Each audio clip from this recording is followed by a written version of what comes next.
Frères et sœurs, cette courte vidéo pour vous parler des parcours bibliques. Ils reprennent en 2023 et vous en avez très probablement les liens d'inscription en dessous.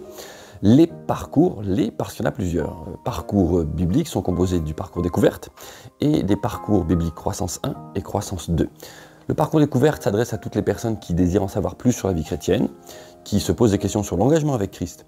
Et vous avez de toute manière toute la description dans le lien, quand vous avez l'intention de vous inscrire. Avant de vous inscrire, vous avez une petite vidéo et là, Teddy, celui qui prend en charge les parcours découvertes, vous expliquera le contenu du parcours découverte. N'hésitez surtout pas à vous renseigner. Il y a aussi le parcours croissance 1 et croissance 2. Alors si les parcours découvertes, eux, sont étalés au niveau du rythme jusqu'au mois de mai, les parcours croissance 1 et croissance 2, eux, vous donnent rendez-vous toutes les semaines à partir du 15 février pour aller jusque fin mai ou début juin. Ces parcours, croissance 1 et croissance 2, vous permettent, parce que je ne sais pas vous, mais moi, j'ai besoin de défis, de challenges, de dates pour tenir un rythme. Et c'est l'occasion pour vous de tenir un rythme et de vous donner rendez-vous toutes les semaines, tous les mercredis de 20h à 22h à peu près, pour étudier la parole de Dieu. Dans ces parcours, croissance 1 et 2, nous voyons tout type de thématiques. Ce n'est pas spécifique à une théologie ou spécifique à un type de discipline, type herméneutique, préparation de choses ou de messages ou autre, ou alors étude d'un personnage biblique.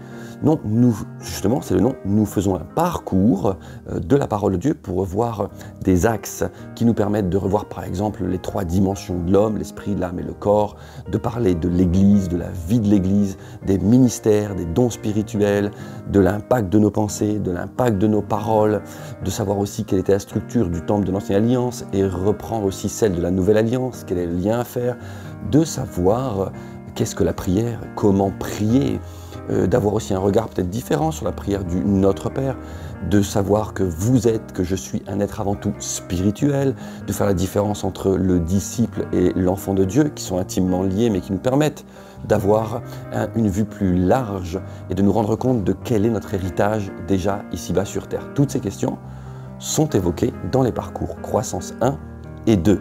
Si donc vous désirez vous donner un rythme, à peu près, donc je dis du 15 février jusqu'à fin mai, début juin. Vous donnez un rythme, mais aussi augmenter votre relation avec les autres frères et sœurs, vivre un temps de communion fraternelle, parce que bien sûr tout ça est fait dans la bonne entente, dans la bonne humeur, avec du café, des gâteaux, etc. etc. Eh bien n'hésitez pas, ces parcours sont faits pour vous. Une dernière chose, ces parcours sont gratuits, donc on ne vous demande rien. On ne vous demande pas un quelconque paiement. Tout ce qu'on vous demande, c'est du sérieux, et de la volonté pour avancer avec Dieu. Parce que Dieu, lui, a besoin de votre cœur. Le Saint-Esprit a besoin de votre engagement. Alors si vous le désirez, vous prenez le temps, vous vous inscrivez. Et puis pour ceux qui sont d'une autre assemblée, église locale que celle du Centre évangélique Concordia, vous prenez bien soin d'avoir l'autorisation de votre responsable.